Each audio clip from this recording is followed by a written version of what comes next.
Varanasi PM Modi का संसदीय क्षेत्र, जहां से चुनकर देश की जनता ने उन्हें तख्त पर बिठाया। 5 सालों के लिए देश की कमान सौंपी। आखिर इन 5 सालों में कितनी बदली वाराणसी? क्या इस बार विपक्ष का होगा सुपड़ा साफ या फिर होगी मोदी सरकार की छुट्टी?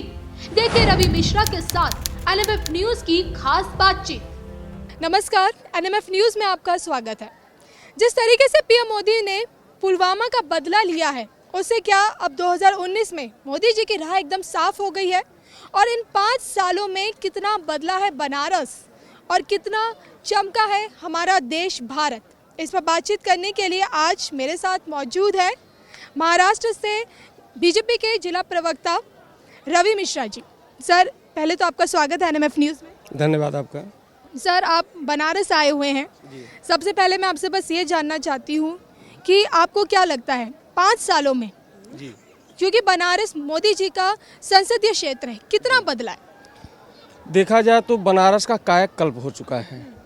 जिस प्रकार से हिंदुस्तान के कोने कोने में विकास का कार्य हो रहा है, जैसा कि आप भी देख रहे हैं कि बनारस की गलियों और सड़कों की स्थिति किसी अच्छे शहर से या किसी मेट्रो सिटी से कम नहीं दिख रही है।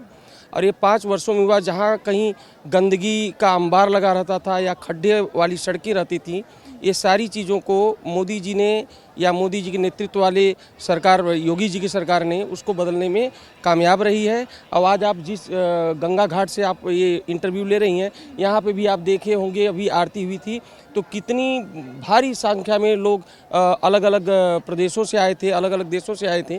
तो यह लोगों के अंदर एक उत्सुकता है विकास को देखने की, लोगों के अंदर एक उत्सुकता है काशी को देखने की, बनारस को देखने की। वह अपने आप में बयां करता है कि विकास की सद तक गया है।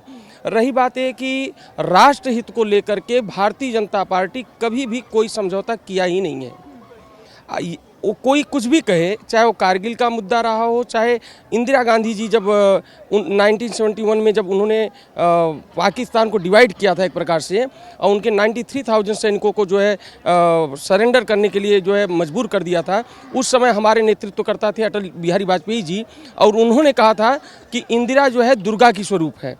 यानी जब हमारे देश हित की बात आती है तो हम पार्टी और दलगत चीज़ों से दूर हो जाते हैं, और परिणाम स्वरूप हम लोग कभी भी राष्ट्रहित को लेकर के किसी भी प्रकार की समझौता करने के मूड में नहीं रहते हैं। लेकिन तो रहेंगे जी, लेकिन कांग्रेस का ये कहना है कि जिस तरह से पुलवामा अटैक के बाद पीएम मोदी रैलियों पर रैलियां कर रहे हैं, मन की आवाज़ कर रहे हैं, उसमें उनको शर्म आनी चाहिए कि वो देश के वीरों की शहादत पर राजनीति कर रहे हैं। हम खौफ में नहीं जीना चाहते हैं ना।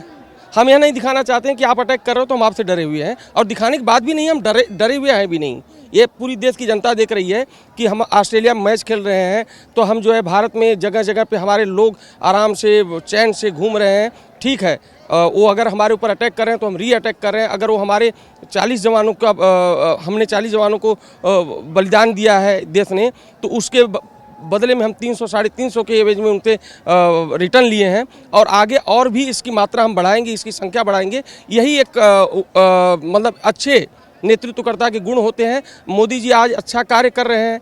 अब वो अगर वो अपने कार्य को रोक करके ये केवल मातम मनाने का, यह देश हित के लिए कोई अच्छी बात तो नहीं होती है। लेकिन विपक्ष अभी भी सबूत मांग रहा है। विपक्ष तो जब फर्स्ट टाइम सर्जिकल स्ट्राइक हुआ तो भी सबूत मांग रहा था। तो अब विपक्ष को सबूत चाहिए तो वो उनको राष्ट्र हित से कोई मतलब नहीं है। हर चीज़ का सबूत चाहिए तो वो जाके पाकिस्तान में सबूत लेके आवें, या तो इंटरनेशनल एजेंसी से सबूत ले लें।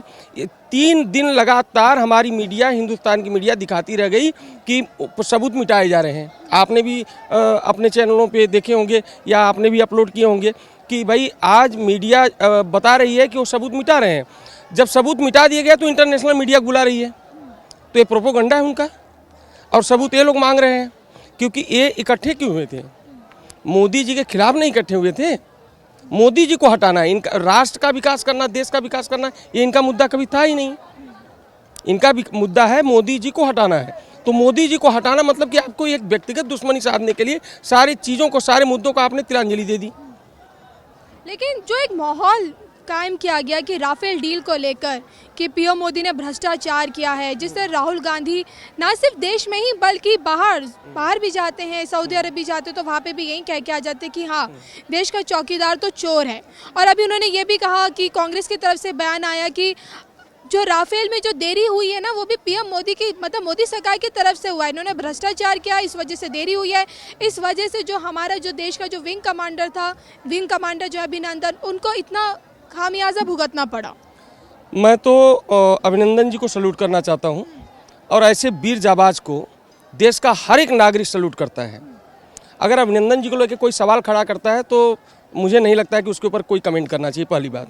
दूसरी बात यह है कि जहाँ तक इंटरनेशनल प्रेशर बिल्डअप की बात है, या मोदी जी को चोर कहने की जो जुर्रत करते हैं, मैं उसके ऊपर कोई कमेंट नहीं करना चाहता हूँ। मोदी जी क्या कर रहे हैं दुनिया देख रही है। इंटरनेशनल प्रेशर बिल्डअप है आज पाकिस्तान के ऊपर। जहाँ 26/11 आपको याद है, 26/11 में क्या हुआ था? यही अमेरिका ने आपसे क्या कहा था कि आप धैर्य रखिए, जबकि हमारे घर में घुस करके उन्होंने हमारे लोगों को मारा था, और हमको कहा गया था कि आप जो है धैर्य रखिए।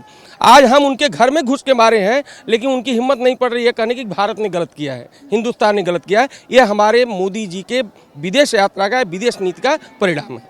सर, आप महाराष्ट्र से हैं, और जो कि एक तरह से देखा जाए तो दोबारा जो शिवसेना पहले तीखे तेवर दिखाती थी, अब वो सरकार में मिल गई। शिवसेना की जहाँ तक बात है, शिवसेना का और हमारी विचारधारा हिंदुत्व की एक है।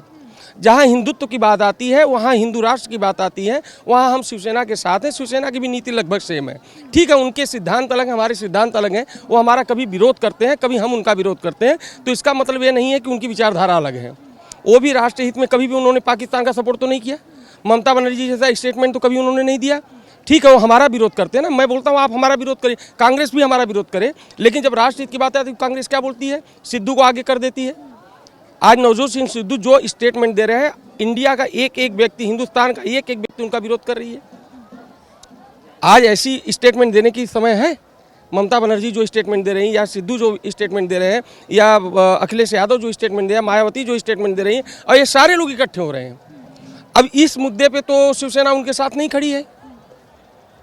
तो शिवसेना का हमारा जो हिंदुत्व का एक मुद्दा है, उस मुद्दे पे हम एक साथ हैं। विपक्ष अब आरोप लगा रहे कि पुलवामा का अटैक हो गया, उसमें वायुसेना ने बदला लिया है, लेकिन मोदी सरकार क्रेडिट ले रही है, राम मंदिर के मुद्दे को दबाना चाहती है। कब मोदी जी ने कुछ बोला है? कब हमारे किसी राष्ट्रीय प्रवक्ता ने कुछ बोला? कब हमारे पार्टी की तरफ से कोई मतलब आपके पास प्रेस विज्ञप्ति आई है कि नहीं हमने ऐसा कर दिया? कभी आपने सुना है? ये तो यही सवाल उठा रहे हैं और यही जवाब चाहते हैं। खुद सवाल करते हैं, खुद जवाब मांगते हैं। तो अब इसका तो कोई सलूशन नहीं है। हमने तो कभी नहीं बोला कि पुलवामा अटैक हुआ और हमने बहुत बड़ा काम कर दिया है, इसके लिए हमको वोट दीजिए, ऐसा हमने कहीं नहीं बोला है, और हमारा कोई नेता नहीं बोला है। कहीं ना कहीं आपको लगता है कि जिस तरह से मोदी विरोधी जो हैं एक साथ एकजुट हो गए हैं, अगर महागठबंधन बनता है तो कहीं ना कहीं पीएम मोदी, या फिर कहें कि मोदी सरकार को थोड़ा बहुत सोचना तो पड़ सकता है? कुछ नहीं सोचने की जरूरत है। आप देखिए कांग्रेस ने क्या किया था। 1999 के पहले इस देश को सूचना और सड़क से काट के रखा था कांग्रेस ने। सूचना और सड़क से इसलिए काट के रखा था कि गांव के गोर गरीबों की वोट को वो बहका करके, फुसला करके ले लिया करते थे। वाजपेयी जी जैसे शासन में आए, वैसे ही सूचना और सड़क से देश को जोड़ दिए हैं। आज बच्चा बच्चा तक आपका एक एक न्यूज़ पहुंचता है। हर एक व्यक्ति इस देश का जो है उस न्यूज़ को देख रहा है और समझ रहा है कि लोग क्या चाहते हैं और लोग क्यों इकट्ठा हो रहे हैं। देश विकास कर रहा है और इन लोगों को जो है देश के खिलाफ में बोलना है। जिस समय इंटरनेशनल लेवल पे फ्रांस, अमेरिका, रसिया, यहाँ तक कि सऊदी अरबिया, इस्लामिक कंट्रीज़, ये सब जिस समय हमारे देश के प्रधानमंत्री और हमारे देश की सरकार और देश के पक्ष में काम कर रहा है, उस समय में कांग्रेस और विपक्षी दल हमारे ही सरकार के खिलाफ में स्टेटमेंट दे रहे हैं। इससे बुरी स्थिति इस देश की राजनीतिक तौर पे नहीं हो सकती है। चलिए सर, अब माहौल को देख के आपको क्या लगता है, कितनी उम्मीदें हैं आपको? सरकार इस बार 400 के पार 400 के पार। चलिए सर, हमसे बातचीत करने का आपका बहुत बहुत शुक्रिया। तो ये थे हमारे साथ मिश्रा जी, जिनका यही कहना है कि इस बार मोदी सरकार 400 के पार जाएगी, और अब की बार एक बार फिर मोदी सरकार।